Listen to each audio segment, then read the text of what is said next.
Welcome to the Horr-Gasm podcast, the show where the serial killer isn't coming for you, you're coming for them. I'm Nick, and this is my co-host, Allie. Boo. Thank you for joining us wherever you are, and Alana, Boo. happy Halloween! Happy Halloween! Happy Halloween! Okay, this is super random, but Halloween is one of my favorite words to spell. It's like, I don't know why. When we were learning to spell it, I remember I was obviously a kid. It's like Halloween, and it's just fun to say. I think so. The most random little bit here. And let's do a little bit of education here. Ooh. Halloween evolved from the ancient Celtic holiday of Samhain. But over the centuries, Halloween transitioned from a pagan ritual to a day of parties, costumes, jack-o'-lanterns, and trick-or-treating, and fun for kids. Super fun for kids. I trick-or-treated. I looked young when I was like 17, 18, I guess. So I trick-or-treated until I was 17. Just as a side note. Oh, cool. I loved it. I didn't even care so much about the candy. I just loved walking around with my friends and dressing up, and it was awesome. It was candy for me at first, as a kid. Sure, of course it is. Now it's all about the costumes and just the mood, the horror the movies. Ambiance. Very much. Yeah. Like this year again, I'll bring my PS4 up here to the main floor and watch horror movies, play some scary games, and people come for trick-or-treats. Hey, candy. Candy. Costume. Yes. Yeah. And kids love when you say that too. Like when I was a kid, I loved when people would be like, oh, we love your costume. And I'd be like, thank you so much. Just that silent affirmation that that you put time into your costume and it looks good. Yeah. I love that. Speaking of costumes, let's get right into Talking Chop. Talking Chop. What are some of your old costumes growing up? Oh, I talked to my mom about it, and she said, well, obviously I knew for the first few years of our life, my sister and I were almost the same age. We're a couple of years apart. We would always be clowns because here on the prairies, it's known to snow during Halloween. Yeah. So unfortunately, you have to have a costume that can accommodate a snowsuit.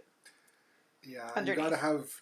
you gotta make sure it's not too bulky, so you can put your snow pants on and your jacket on and gloves and toque and stay warm. That's exactly it. Yeah, you need while in costume at the same time. While in costume, so it was perfect because the clown costumes she would buy a few sizes too big, and so we could fit our snowsuit underneath. And the wig is perfect for hiding a toque. Yep. And the nose keeps your nose warm. Good point.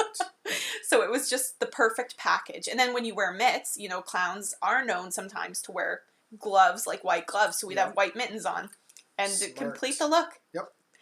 And growing up, obviously, I wanted to be different things. So I went as a salsa dancer, I think, one year. I think it was grade 4 or 5. Then I went as a vampire, which I had the little fake teeth. Nice. And then when I was in grade 11, so I went to a Catholic school.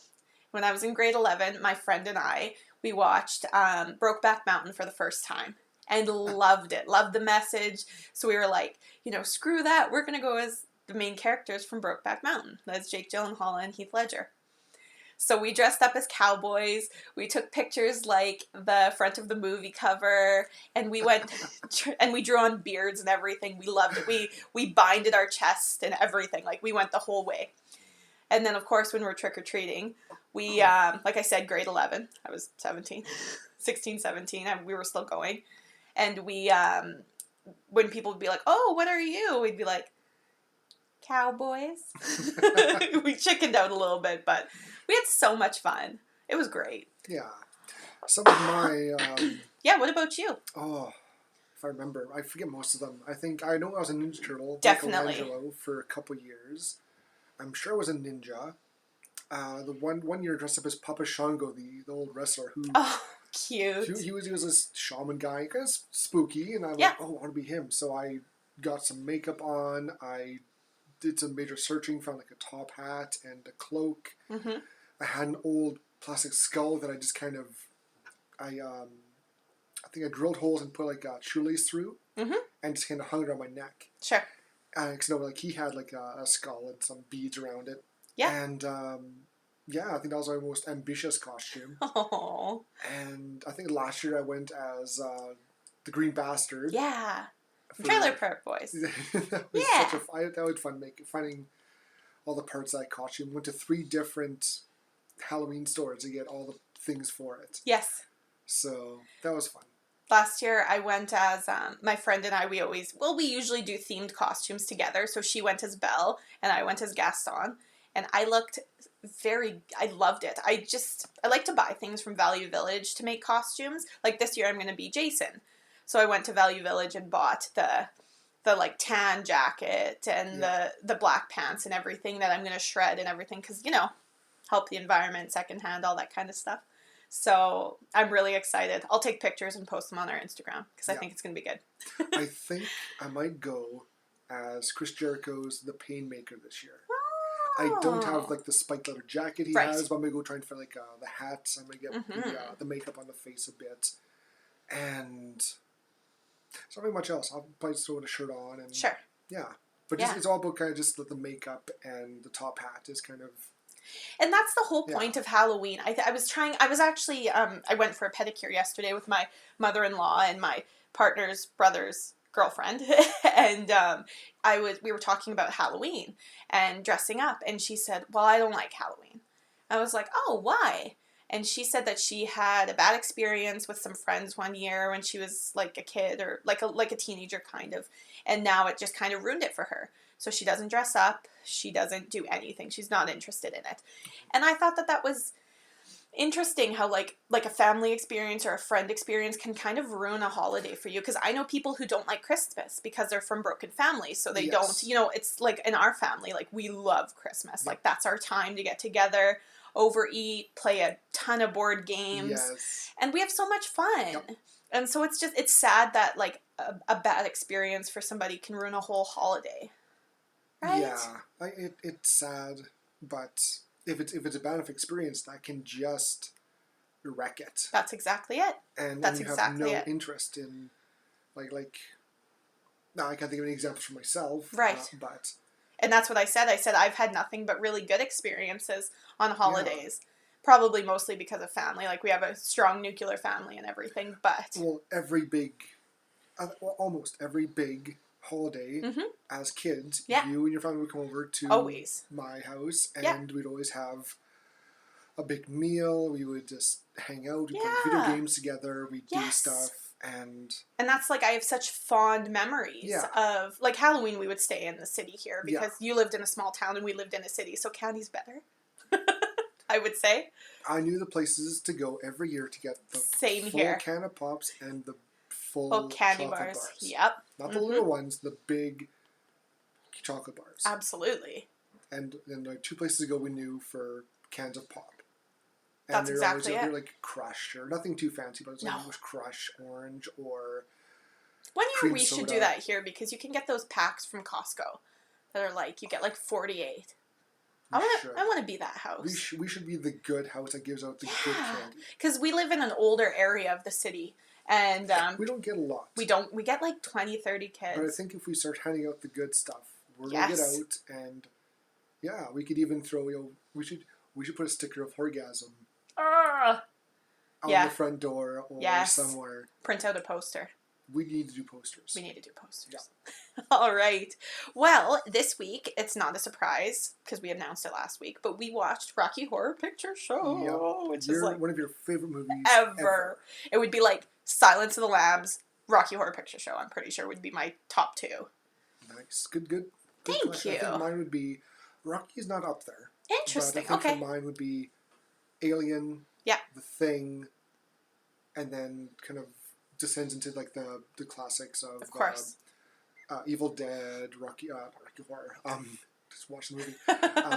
Friday the 13th, Nightmare on Elm Street, and those. Sure. But definitely Alien and The Thing are my top 2. I think horror movies ever. Fun. Yeah. So with Rocky Horror, there is kind of a subculture where there's audience participation, where like I went 10 years ago, actually this year I think. I went to this little theater that we have here in the city, and you used to do there's like steps you do in certain scenes. Yeah, now and I you right have here. them. Yeah. So, and this is in order of the film. There's not that many. Yes. But, so you have to bring rice. Yep. At the beginning of the film is the wedding of Ralph Hapschatt and Betty Monroe. Mm-hmm. As newlyweds exit the church, you should throw the rice along with the on-screen wedding guests. Yes. And also we should say that as the movie plays out, you have actors or people taking part in the movie mm-hmm. in front of the screen as it goes along. So you yes. get kind of both the movie and the Broadway show yes. at the same time. Newspapers. When Brad and Janet are caught in the storm, Janet covers her head with a newspaper. The plain dealer. At this point, you should likewise cover your head. Yes. Water pistols. Oh, yeah, I forgot about the water pistols. These are used by members of the audience to simulate the rainstorm that Brad and Janet are caught in. Candles, flashlights.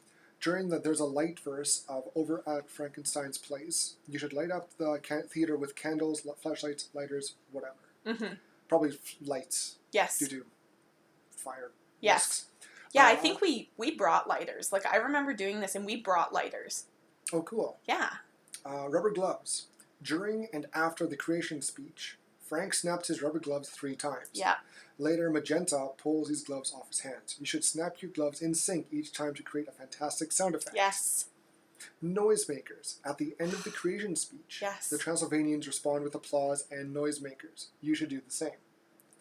Confetti. Mm-hmm. At the end of the Charles Atlas song, Reprise, mm-hmm. the Transylvanians throw confetti as Rocky and Frank head toward the bedroom. Mm-hmm. You should do the same. Toilet paper. When Dr. Scott enters the lab, Brad cries out, "Great Scott!" At this point, you should hurl royals of toilet paper into the air. I never got that one. Yeah. Right? Like, the rest of them kind of make sense. Like the next one you'll talk about, like, it doesn't make sense until or the hot dog one doesn't make sense until, like, you get there, because you're like, hot dogs, that doesn't make sense. But the toilet paper one I never got.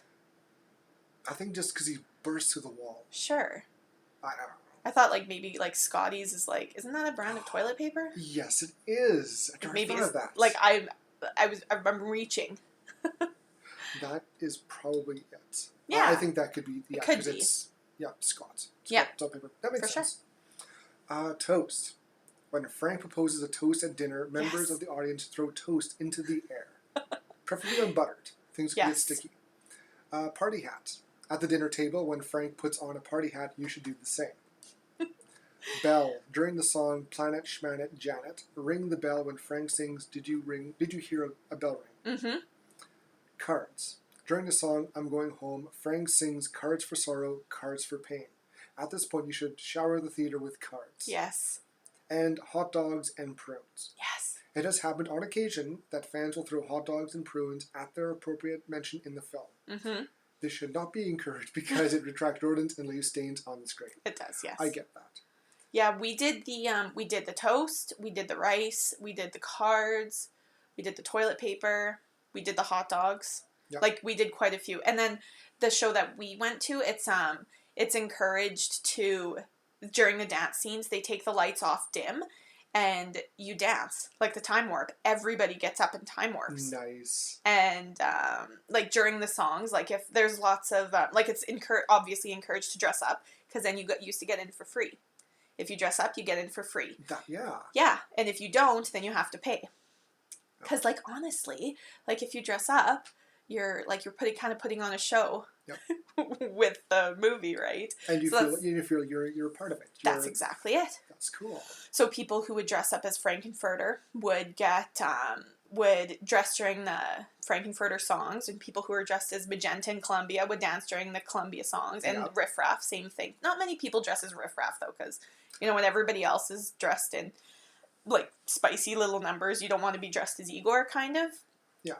So that's why, but... Speaking of Riff Raff, and I know this is on video somewhere, years ago, I think it was my grade 11 or 12, I forget which now year, 11 or 12 of high school at LCBI.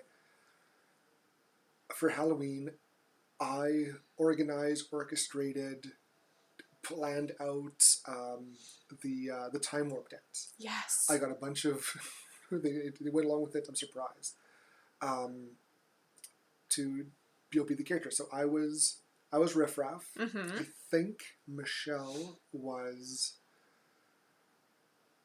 Magenta. Okay. And I think Kim was Columbia. Mm-hmm. I think. Don't quote me on that. I could be wrong. But if I ever end up back at LCBI, because I know it's on VHS in their archives somewhere, and I should go and find that and copy it or get a copy. Yes. It was fun.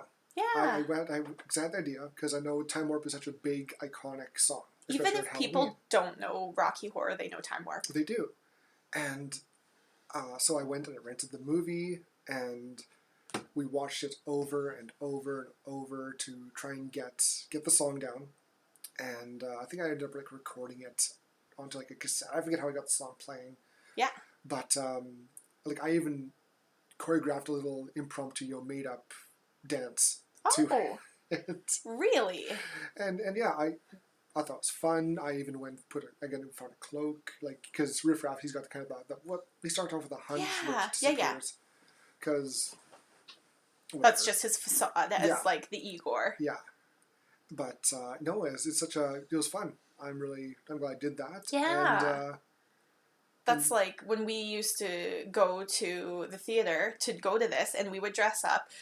My sister and I, we would wear corsets, and we wore underwear that said "Bang Me" one on each cheek, and fishnets, and bright red lipstick, slicked back, poofed hair. Like you were from transsexual Transylvania. It was a look, and my parents would, not be super jazzed to let us out of the house. But that was the thing. But when you pull up in front of the theater and everybody's dressed the same way, you just kind of it's a culture. Right? Yeah. And like I was telling you earlier before we started recording. Yes. You look up. There's a phrase called a cult phenomenon. Yes. Or a cult following. Cult following. I believe, in my opinion, you look up cult following in the dictionary, it'll show up Rocky Horror Picture Show. Absolutely. It defined cult following. It's iconic. It is. It started off as a play by Richard O'Brien. Yeah, the guy who played Riff Raff. Yeah, I didn't know that until after you told me that. Mm-hmm. Oh yeah, the guy who played Riff Raff, he made this whole thing up. Yeah. He's the guy behind. Wrote the book, made the theater. Yeah. And it started off as the play, and it went to the movie, and they thought this is a good movie for the midnight crowd back in the 70s. Mm-hmm. And they kind of went along and got bigger and bigger. Hey, this is the big thing. Let's get it more mainstream. Let's play it during the day. Mm-hmm. And it blew up. Yeah. And that was because of all the people who went and saw it at night, and they kept coming back, and they kept coming back. And, I think it's so easy to listen to, kind of it's, I don't know. Well, you know what? Let's stop talking chop and get into the movie.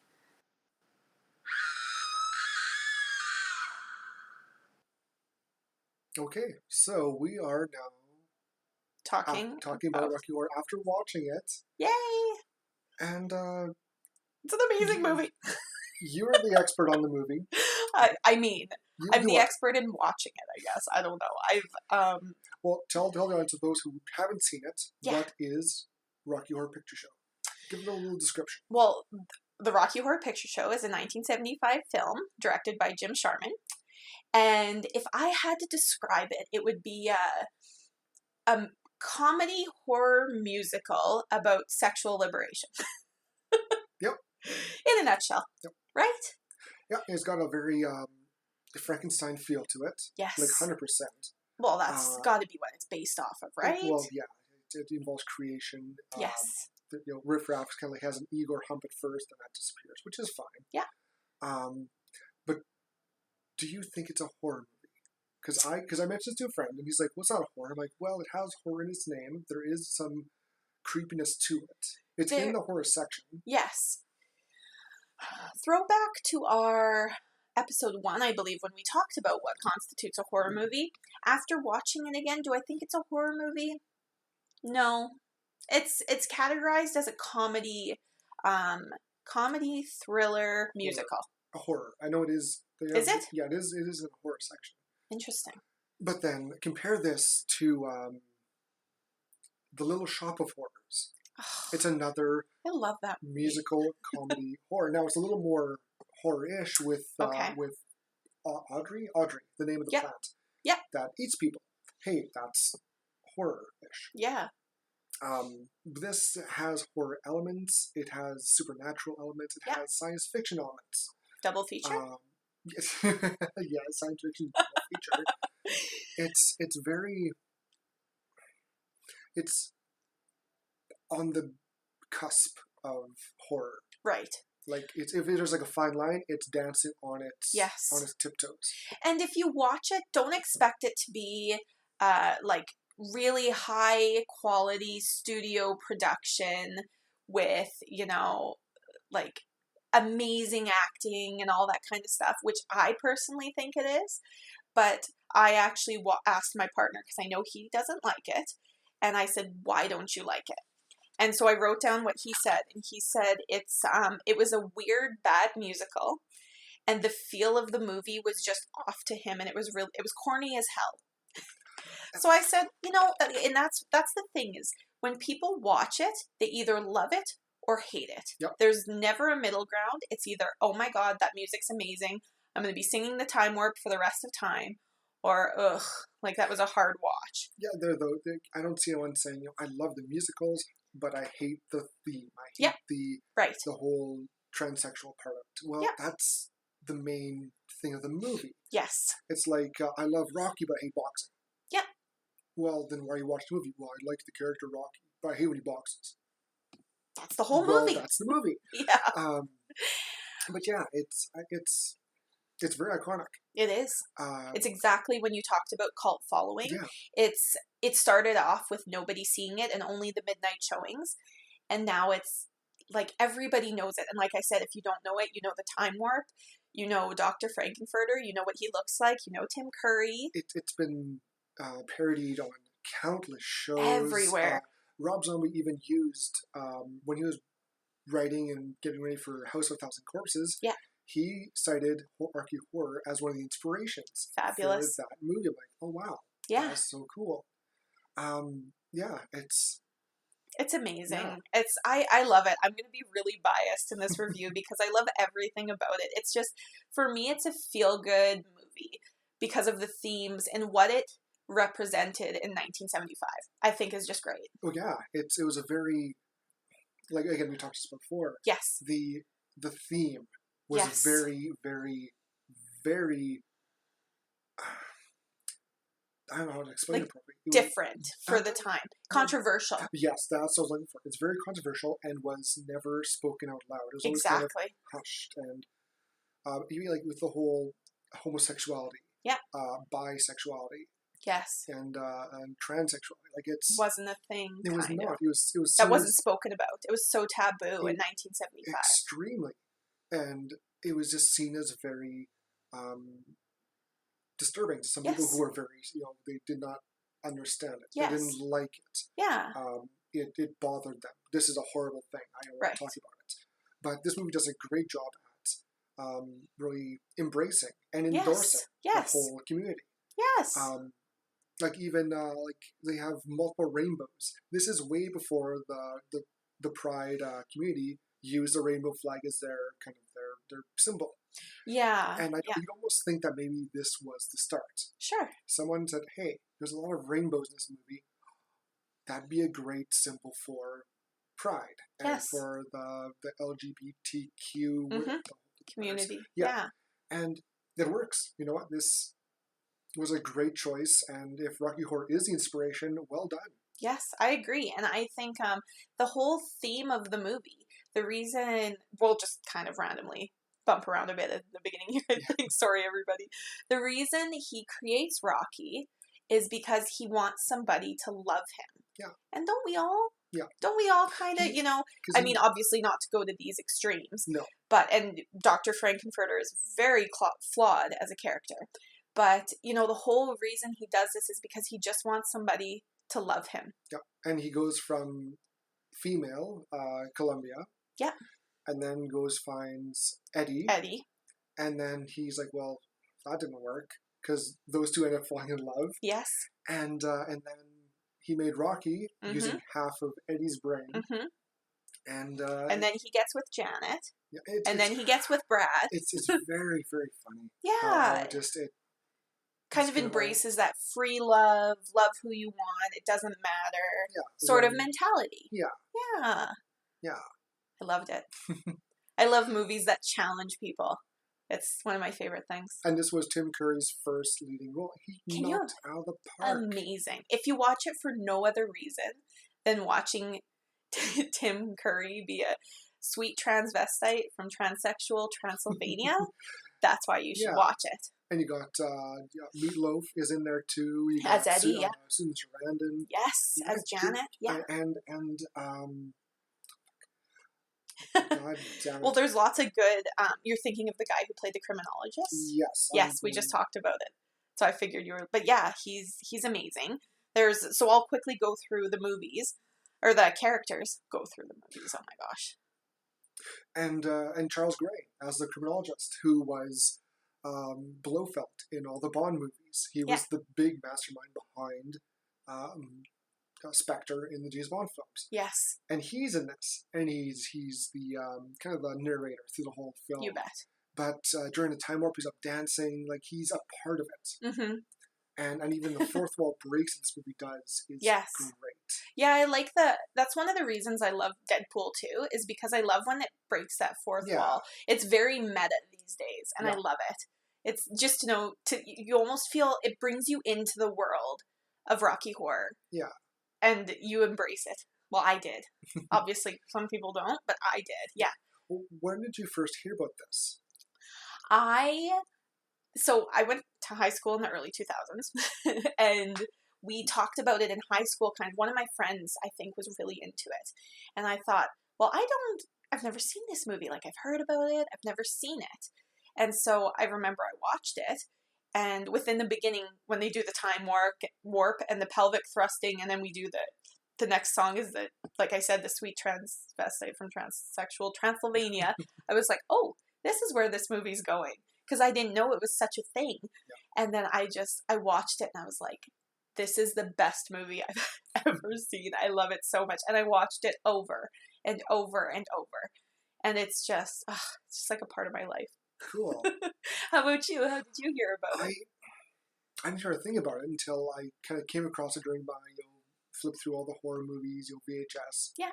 And that always keep popping up. I'm like, what is this about? And I look at the cover and it's the big lips. Yes. And I didn't know what it was about. I thought this movie is about a giant pair of lips that bite people or eat people. I had no clue what it was about. I had no idea. Yeah. And then I've heard about it and I kind of got more interested and I went and rented it and watched it. I'm like, oh, that's what this is about. Mm-hmm. That is way off. I was way off base on what this movie was about. But I think they almost have to trick people into watching it in probably the 70s and 80s, right? Yeah. Because I don't think, other than the LGBTQ community, I don't think it would be a big thing.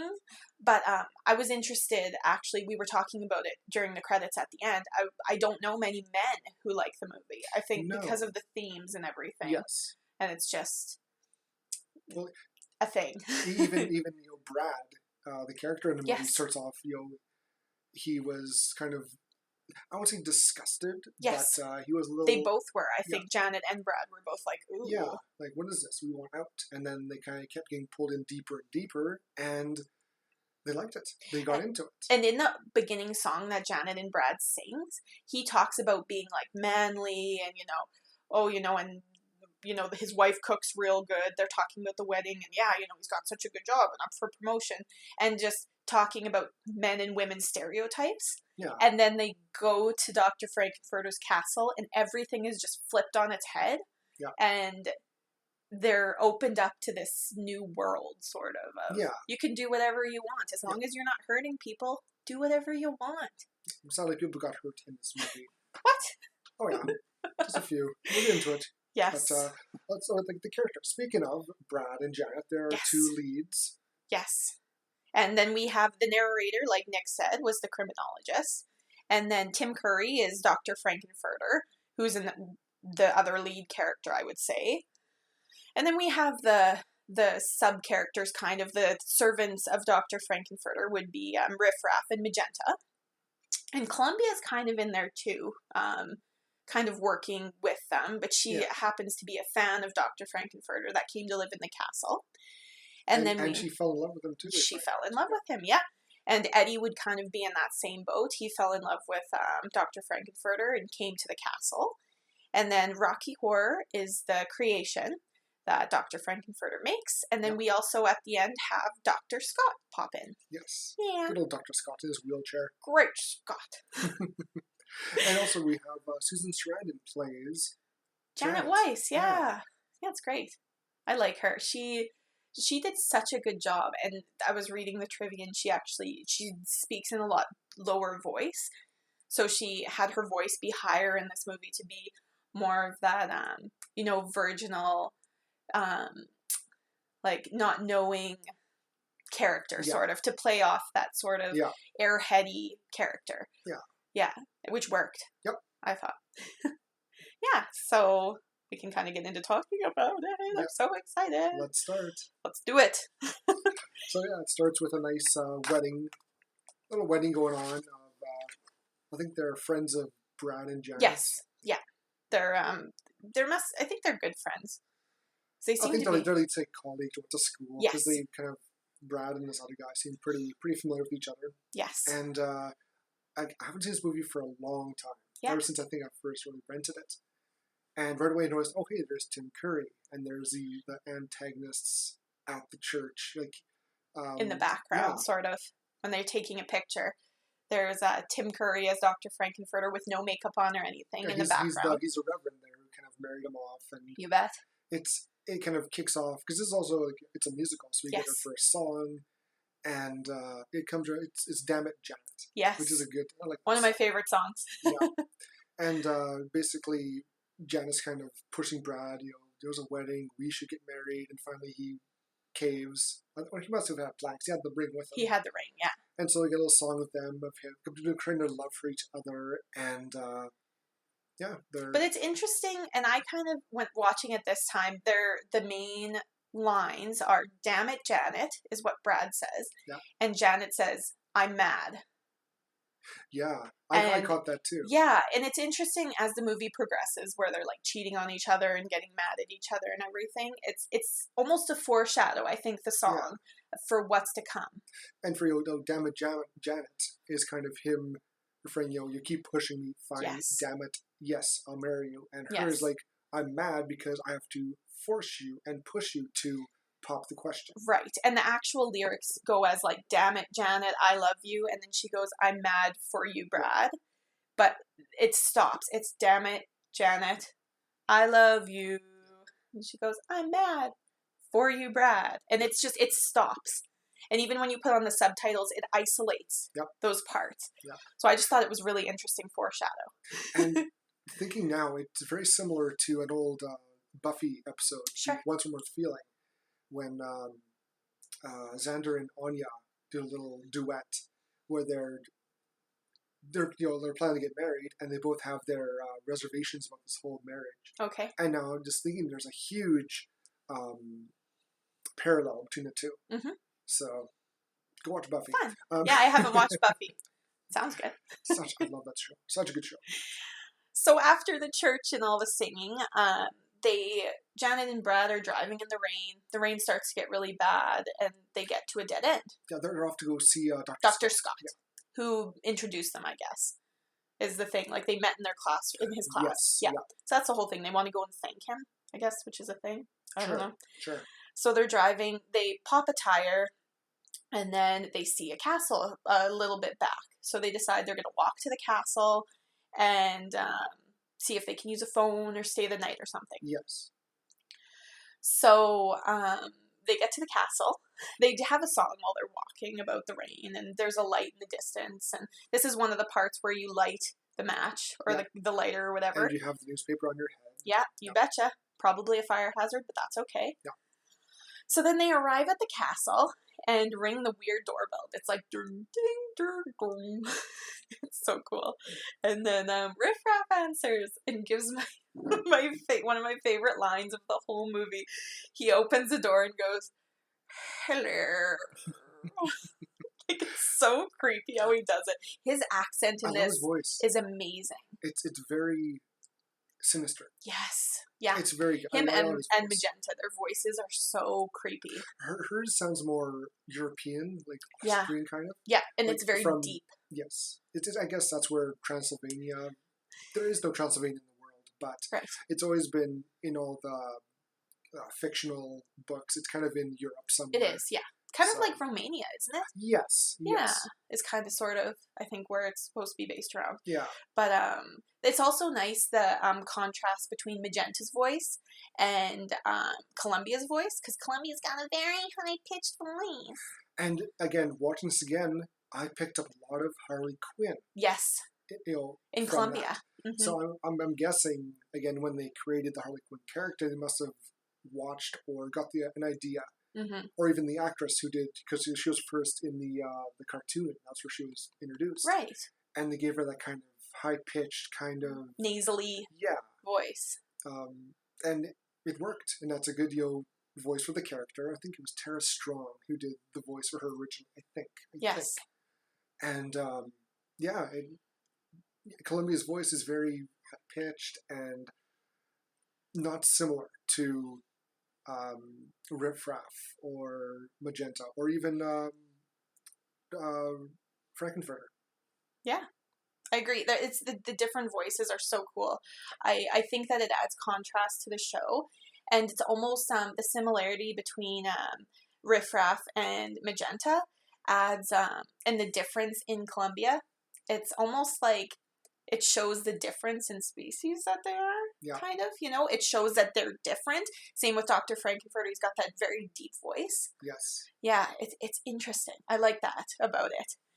So after we arrive to the castle, and he does his really cool hello, we almost jump, right into the time warp. I love this song. I mean, it's probably the most iconic of the entire It's such franchise. A good scene. Yes. With all the people in it and everything. And very foreshadowing, too. Yes. Of what's going to happen, down in the rest of the movie. Yes. And so if anybody doesn't know the time warp, I'll just say it real quick. So it's just a jump to the left, and then a step to the right, with your hands on your hips. We're doing it right now, in case you're not wondering. And bring your knees in tight, but it's a pelvic thrust that really drives you insane. Let's do the time warp again. Yeah, so everybody obviously has heard it. It's my everything. I love it. I do too. I can't sing, so I didn't join in. But oh yeah, obviously I have the voice of an angel, as you guys can. It's better than me. But I love this song. I find it's fun. It's such a good way to open the movie. Hey? It does, and it really sets the tone. It does. Because they talk about, Jenna talks about voyeuristic tendencies, and later on you see her watching some interesting things going on with Brad and Janet and Dr. Frankfurter. Yes. And, and even her and Columbia are kind of eavesdropping with Rocky and Janet. Yes. It really just kind of sets the mood right away for what you're about to watch. From this depressing, rainy, sad sort of goings on to this party. Yeah. There's a huge party going on. And it's you can get the idea from for the characters for Brad and Janet, because Janet keeps fainting. Yes. from all what's being said and the movements. Yes. and Brad he tries to be polite. Yes. And he always takes his hand out to shake. I'm Brad Majors. Yes. Nice to meet you. And no one would shake his hand. Yeah, they look at it like he's crazy. Yeah. Like he's trying to, well, you guys are all crazy, fine, but hey, here's me. I'm sane. Look at me. Yes. I'm normal. I'm trying to bring some normalcy to the situation. Yes, when it's never going to happen. No. And so right after the time warp, and they all fall down at the end. Yeah. So as soon as the time warp's done, there's a little bit of talking, and then the elevator drops down, and this is when we meet Dr. Frankenfurter. Yes. And he does my favorite song they've already talked about twice in this episode, the Sweet Transvestite from Transsexual Transylvania. Yeah. And this is when Janet and Brad, they're both looking at each other, like, repeatedly, like, where are we? Because they're, like, it seems to represent, like, the culture that was happening in the 70s almost, of all these tight, like, you know, oh, you know, we're fine, we're normal, Yes. in quotations. They're uptight. They don't want to. They're very vanilla. Yes, and Tim Curry comes out with full face of makeup, corset on, little tiny underwear, fishnets, heels. Yeah. And they're like, what even is this person? Like, it's nothing that I don't think they've had ever experienced before. No. So he does his number to introduce us to him, and his dancing is fabulous. Yeah. And I love everything about it. And after that, he's like, okay, you know, did my little number, let's go to my lab. There's, you know, it's a very special night. Something's happening. You're going to figure it out. So Magenta strips Brad and Janet of their clothing. So Janet's just in her bra, underwear. Yeah. And then she's got a little skirt slip on top. Yeah. And then Brad just has his underwear on, covers decency.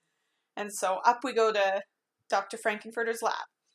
And this is when Rocky's born. Yes. Created. Finished. Yes. So we see him just kind of in this tank, just kind of hanging out there, wrapped up like a mummy. Yeah, like a mummy. And again, this is very Frankenstein. Yes. You got Riff Raff kind of manning all the controls and all that. And yeah, it's really, it's a good classic horror feel with the Frankenstein callback. Yeah. So.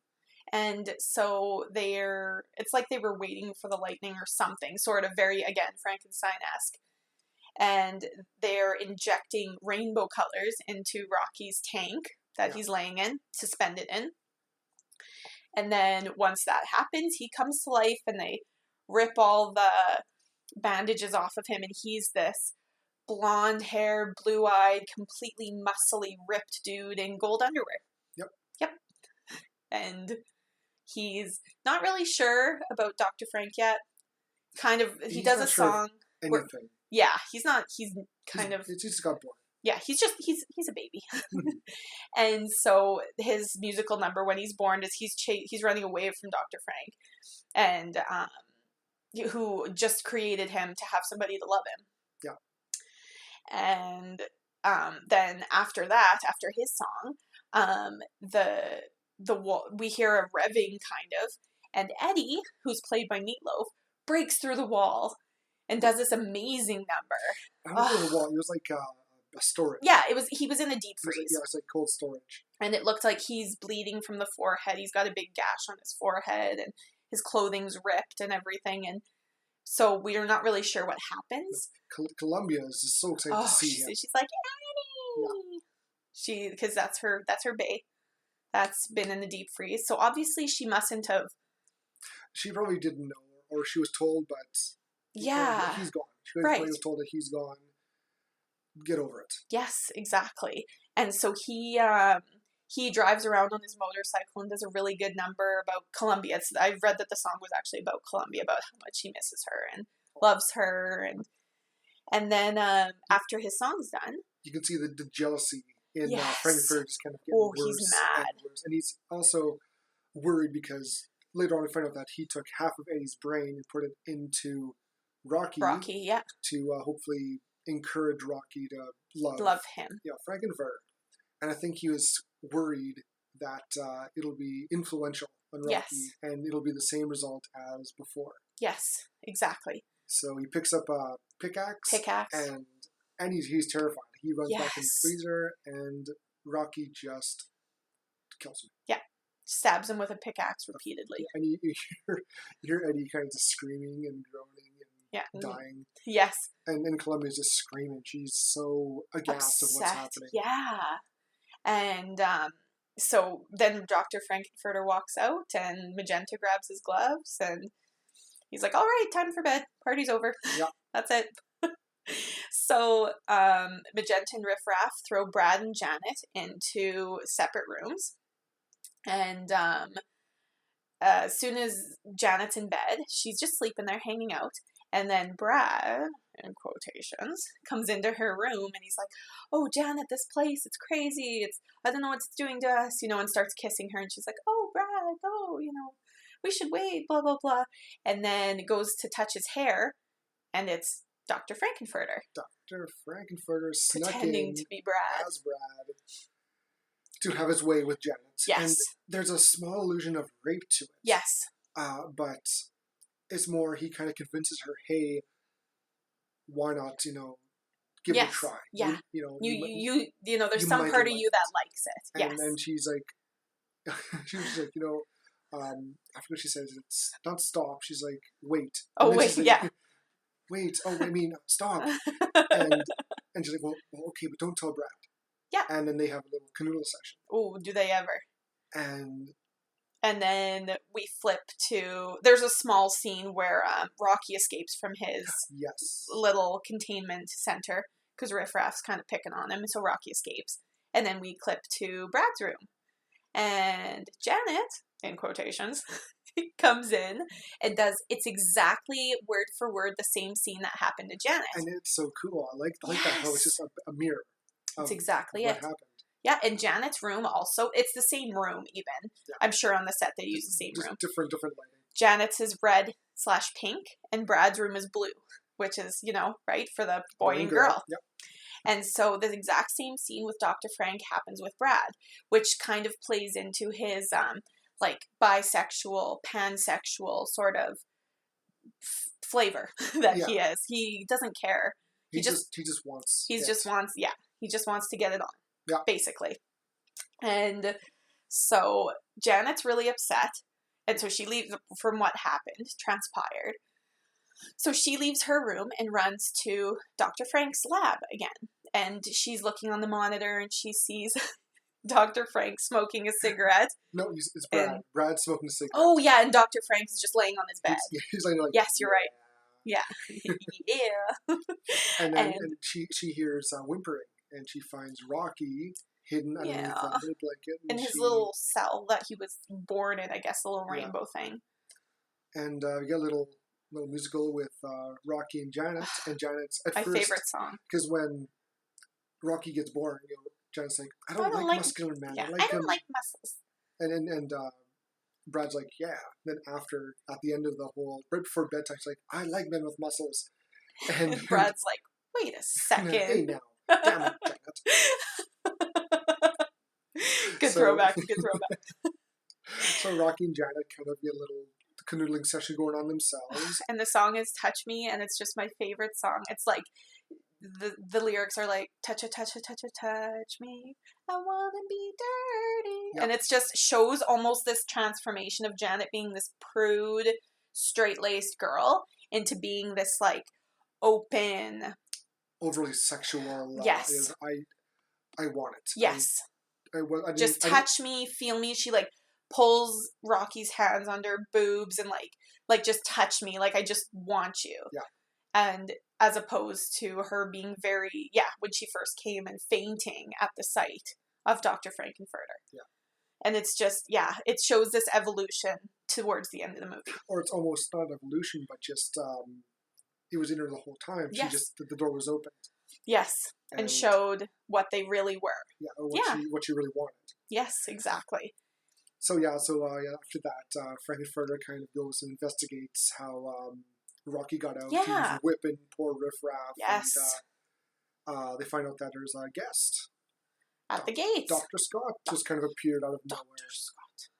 So old Frankenfurter's like, well, let's invite him in. So he pulls this lever, and I think it's like a magnet or something. Yeah. And you get to see what looks like one to be the funnest ride ever. Right? His I can't believe they didn't make a roller coaster or something out of this, like a Disneyland ride. It's just, Dr. Scott in his wheelchair going up these stairs, going around the whole mansion, castle. And he goes, because he also, during Janet and Rocky's little lovemaking, you have Magenta and Columbia kind of watching and doing their nails. And then they interrupt and sing it to each other. Columbia's like, touch it, touch me. Yeah, and so the doctor goes around them. They're like, yes. What are you doing here? Yeah. And he bursts through the wall. Yes. And also, Brad is there too. He's like, "Great Scott!" Great Scott! He just bursts through. That always reminds me of Back to the Future. Like, you can't not let it, right? You can't make it have that say Great Scott and not think of Back to the Future. You can. And when that happens, there's a gasp. And Dr. Frankenfurter hears the gasp from the tank. And so he walks over and pulls the top cover down. And there's Janet with seemingly no clothes on, just holding the red blanket up over her decency. And Rocky, same thing, holding it up over his bottom. And this is one of my favorite parts of the movie. This is funny. I like this. They just go back and forth. It's Janet, Brad, Janet, great, Dr. Scott, Rocky. Yeah. And Rocky just stares. He just kind of glares at... We were talking about after Dr. Frank. Yeah. And Rocky doesn't talk during the normal, like, talking scenes. He only talks when he sings. Yep. So he sings, but he never talks. It's a cool dynamic. Very cool. That's very cool. And you know what? It does make sense because I think almost the same can be said for Eddie's character. Absolutely. I don't think he speaks besides, screaming no. I also don't think he has much of a chance. No. But it's also half of Eddie's brain, so... That's exactly it. That's a good little... Oh, I never thought of it that way. That's a good relation, Eddie just he just really sings, and so does Rocky. Yes. And, so there's a bit of... it's a funny scene. It's hilarious. It adds to the camp of the movie. Yeah. Yeah. And so after that, then Magenta walks in through this hole that Dr. Scott created and bangs a gong, and she just goes, "Dinner time!" And everybody's like, okay, guess we're eating now after this awkward scene of everybody just standing there. Yeah, you can tell that Frankfurter's just ripped. Livid. Yeah, he's so mad. That Rocky... I think he's blaming Janet. Yeah. For seducing Rocky instead of being with him. Yeah, which is interesting because he literally just finished being with Brad and Janet. Yes. Yeah, but that's almost shows the flaws in Dr. Frank's character of how possessive he is. Very. Like, I can have you, but you can't have anybody else. Yeah. And I can have whoever I want, but you mine. can't. Yeah, you're just mine. You're just mine. Which is, it probably plays into that issue he had with Columbia and Eddie, right? That he had these playthings, and then the playthings fall in love. And what do? Kill him. Kill him. Yes. I guess. But yeah, so we're in a dinner scene. Dinner time. And everyone's... Riff Raff comes up with this big hunk of meat and kind of starts... He hands Frankenfurter like a cleaver, electric cleaver. And an electric knife that like isn't all like the... I always think of that, what's the Griswolds? With the Griswolds, and they do the turkey carving. National Lampoon's There Vacation. You go. Yeah, Christmas Vacation. Yeah. Yes, that one. And it's the same sort of electric knifey thing. And they're just tossing like slabs of meat on people's plates. And just like dumping wine all over plates. That's funny. I like Riff Raff's just pouring like sploosh, sploosh, whatever. Yes. And I must have missed a little part because Frankfurter says something. Because Dr. Scott comes looking, he came here for a reason to looking for his nephew, Eddie. Right. And, which we just kind of find out now, and he's explaining, why he left, has a little bit of a song dance with it. Yes. But Frankfurter says something that he's deceased or he's being digested or something. Yes. And Columbia kind of picks up right away, and she just you know what off. he says? That moment was very tender. Ah, yes. As he's eating. Yes. And everybody looks at their plate horrified and drops their forks and knives. Except Rocky. He's still eating. He's like, food. And Columbia just leaves, and she leaves the door. He's like, I'll be, excuse me. And walks out, closes the door, and just cries. And screams. Yes. Ugh, poor thing. And there's a little more talk about, there's this song about Eddie. Yeah. And Frankfurter's like, well, he's right here, and rips the tablecloth away, and there's the dissected, what's leftovers of Eddie's body. Like half of a face and like half of a leg. And his guts are showing. Oof. And it's heavily implied that was what people were eating. They were eating Eddie.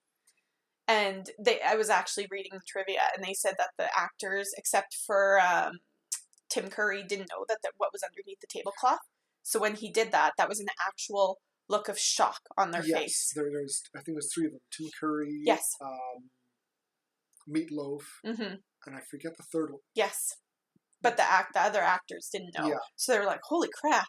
Yeah. And they mean today, like the actual Meatloaf zombie-esque thing underneath the table, it's not super realistic. No. But for the time, it's a good shock. It is. It's shocking. The first time I watched this movie, I was like, oh my God. Like, you kind of aren't expecting it. Even the viewer isn't expecting it to have, like, to be that sadistic to then assuming Columbia was in the room, which I don't think she was at this point, was she? No, she left. So to show that you would assume Columbia would be there, Dr. Scott would be there. Yeah. You know, to show family and lovers. Oh, by the way, here's your half-eaten friend, lover, family member.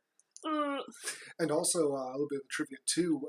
One part when Brad is talking, he slams his hand down on his chair, and I guess Susan Sarandon's hand was underneath, and he smacked it, and you can see her visibly react. Yes. Like, ow, what the fuck are you doing? Yes. It's a shortcut, but it's kind of funny how that all ended up. And so after their shock, of course, Janet runs into Rocky's arms, not Brad.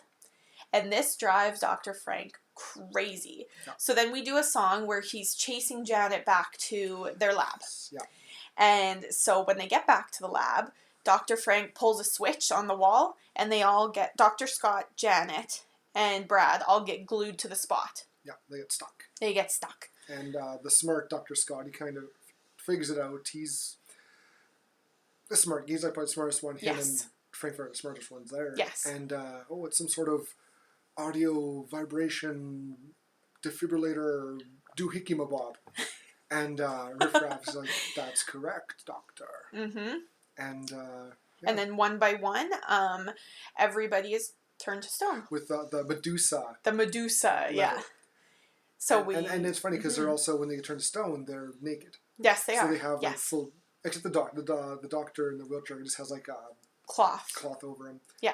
And even Columbia kind of shows up, and she's explaining how I loved you, you loved me, and then you left me for Eddie, and I fell in love with Eddie, and then you left Eddie, and I got Rocky, and she's like, well, which should I be, me or Rocky? And kind of puts her hands on her hips, and he's like, well, whatever. Throws the switch, and she gets turned to stone too. Yes. And then Rocky pops in, and he's like just standing up there posing. Yeah. He's just hanging out. Poses. Yeah, and so they just flip him into stone too. So Dr. Frank says, okay, we're ready for the main stage. We're ready for the production and everything. So we see a quick cut to he's putting makeup on the stone figures. Yeah. And he's got a mask on himself and everything, getting ready for his big production.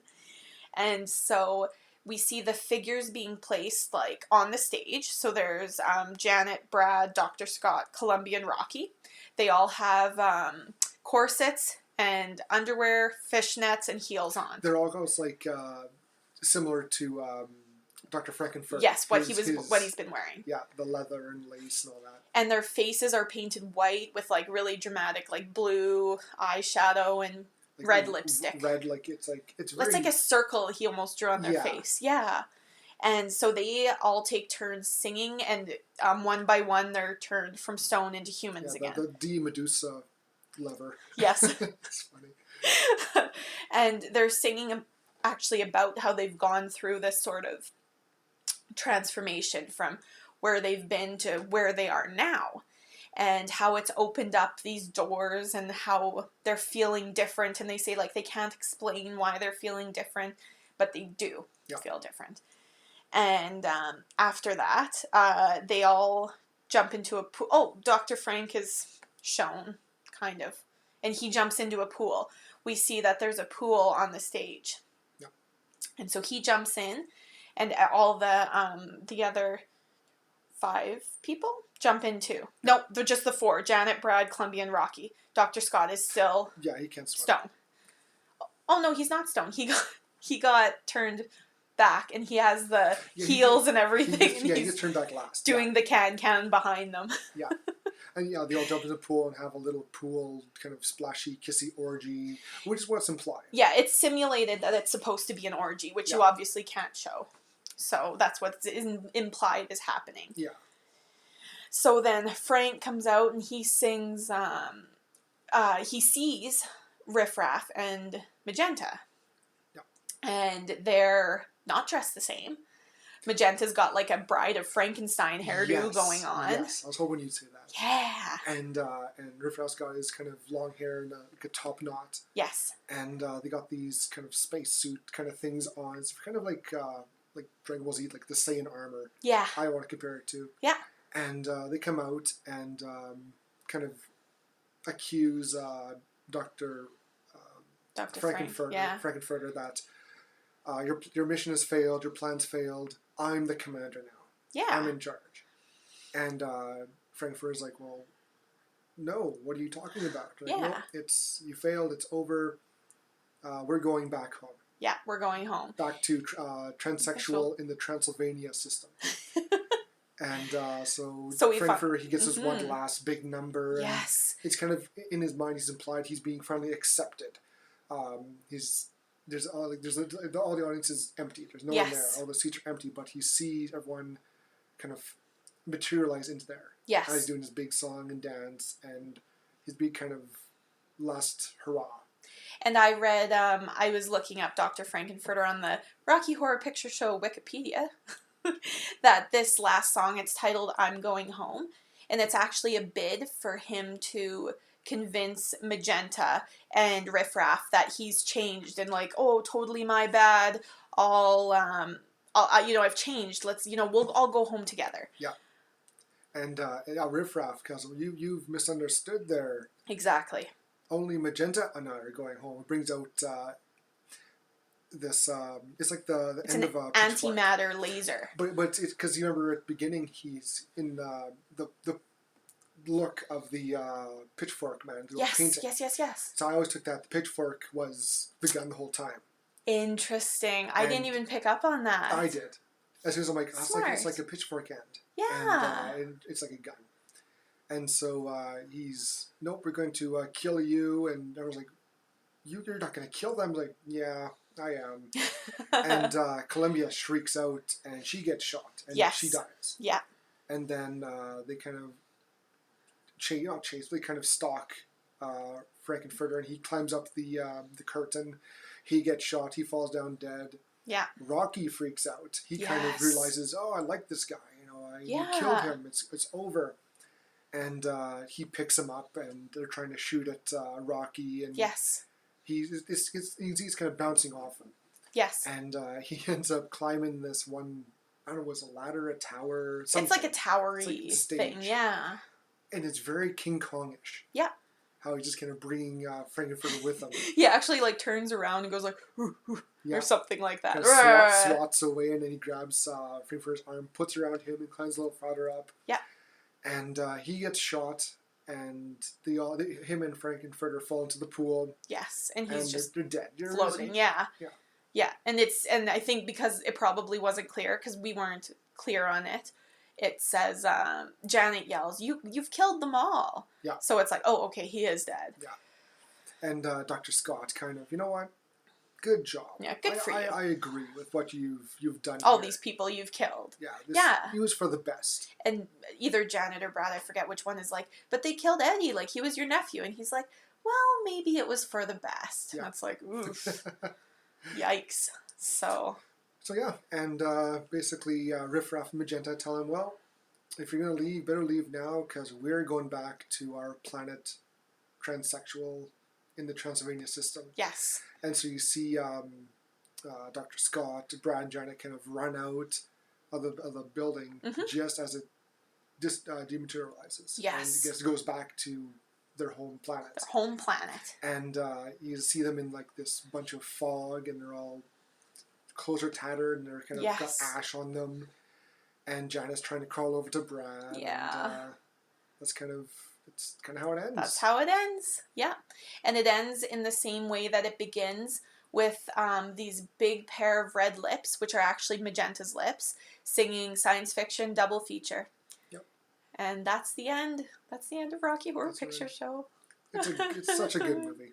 It's so good. I might actually watch it again tonight because I want to watch it without making notes. I make notes for every episode, and I was like, I'm only doing minimal notes because I do know the movie. And I still made it like a page and a half, and I'm like, gotta watch it again. So then, what would you rate Rocky Horror Picture Show, Alana? I can guess what it is. I know, but I want to be critical because I said I would not give a movie 5 unless it really scared me. Obviously, I'm not scared by this, so we'll go 4.5. That's a good number. Because I love it so much. It's everything that I personally, as a human, love. It's like LGBTQ friendly. It's got a great theme. It's about, oppression and opening up and being yourself, I think. And sometimes it's not a bad thing. Yeah. And I mean, obviously, this one was extreme, where almost everybody dies. But I think it's a good message. It's I love campy things. That's why I love Friday the 13th. I do too. So I love the camp to it. The overacting sometimes, the singing. I love musicals. It's so many things that check boxes on my list of things that make a good movie. And so 4.5. Nice. And how about you? I have to break it up into two different ratings here. Do it. I'm going to be giving it a 4 for being a great movie, right. A great cultural movie. Again, Tim Curry killed it. I don't think if Tim Curry was not in the title role as Frankenfurter, it would not have been as good. I agree. It wouldn't have been the movie it was. Mick Jagger was hoping to be Frankenfurter. It wouldn't have been the same movie. No, I agree with you. For its message, for its theme, it's a 4.5. Agreed. For a horror movie, it's a 3. Yeah. Because it's not a tradition. It's, like I said, when it comes to the line of a horror movie, it's very tiptoe on. Is it a horror movie? Yeah, exactly. I agree. So, altogether, I give this a 3.5.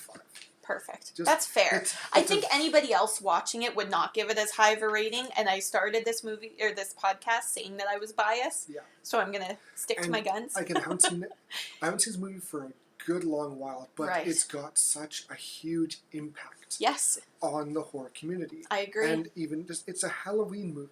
Yes. It's shown all around the world around the Halloween for midnight showing. Yes. In Germany, at this one museum, it's a theater. Mm-hmm. They played this movie. They have played this movie since I think 1977. Yes. Every week or every other week. Yes. And you get a Rocky Horror Picture Show little bag thing to go along with the movie. Mm-hmm. Which is, I think, you throw like the biscuit or the toast and all that. And for this to be going on for, since 32 years? Over 30. 42 years? It's almost 40. Are we in 2019? Yes. So 77 to 2019? So it's over 40. Yeah, 42. So for over 40 years, they've been playing this movie. Mm-hmm. Name a movie that's been played religiously for 40 years. It holds the record for the longest in theater time. It's got such an impact. It does. And again, going back to the pride flag. Yes. It's a rainbow. It's a few, like even when the castle disappears, there's a rainbow above the castle. Exactly. Off the transsexual planet. Yeah. It works. Yeah. And it's very iconic. I agree. So I give it, if it was more horror related, it was more gore, more scares, it would have been a higher rating. But being as it is, it's a great movie. Yes. I encourage everyone to check it out. Yeah. Whether if you like the theme or not. If you don't like musicals, give it a try. Yes. So at least one character you will like. Yes. It'll be Brad or Doctor or I personally love Riff Raff. Yeah. The kind of Igor character. Yeah. I don't know. I'm just drawn to that character. I find him very exciting and cool. He and is. Fun to watch. He's an interesting character. He's one of my favorites. I love Dr. Frankenfurter, and I always will. He's just the over-the-topness of him, and being such a flawed character. I love flawed characters. I think they have depth. Yep. And that's why I loved him as a character. Cool. Yeah. So then, what about Ichabod's Kill of the Flick? Well, there weren't too many kills in this movie. Yeah. But we thought, and we consulted with Ichabod, that the kill of the flick had to be Eddie. Yeah. Because it's the only one that's really graphic. And The other horror ones related. exactly. Yeah. And to not only have him be killed so graphically, but to also have the aftermath shown of them eating him Yes. and him in the coffin with like pieces of him missing and everything. I think that really adds to the kill. It was like the most impactful It is. death in the film. Yes. So it's like, That was Rocky Horror Picture Show. that was Rocky Horror Picture Show. I haven't seen it for a while, but watch it again. So fun. I like it. It's a good movie. Yes. And next week, we're going to be doing something a little bit different. We were contacted by an independent filmmaker who has a film called Callous that they're going to send us, and we're going to talk about next week. When is it getting released? When is it getting released? Yeah, on Halloween. On Halloween. Yeah, October 30th, today. It's being released, so you can get it on Amazon. Yeah, and we'll talk about it more next week when we get the press kit and everything. We're getting an advanced showing of this for the podcast, which is so cool. Yeah, and we'll let you guys know what we think of it. We're going to go into it and be very in-depth, a little more in-depth for this one. Yes. We're going to try not to go too spoilerish, but in our review, will be spoilers involved. You betcha. But we also really want to, from what we've been told so far, we want to really emphasize how it all came together. Yes. The message the director wanted to really convey mm-hmm. and just how much already went into the development, the filming. Exactly. And I'm excited to see this movie. I'm super excited. The trailer looks really cool. Really good, yeah. It's going to be a fun ride. Yeah. Awesome. Thank you, everybody, for joining us. This episode was brought to you by our executive producer, Ichabod. We hope you enjoyed your Horr-Gasm as much as we did. Please don't forget to rate, download, and subscribe to us. Also, like and follow us on Facebook at Horr-Gasm Podcast, Instagram at Horr-Gasm, and Twitter at GasmHorror. If you have a movie you'd like us to review, like our one next week, this is the best way to let us know. We hope to see you again next week because we have such sights to show you and plenty of Horr-Gasms for you to experience. Bye!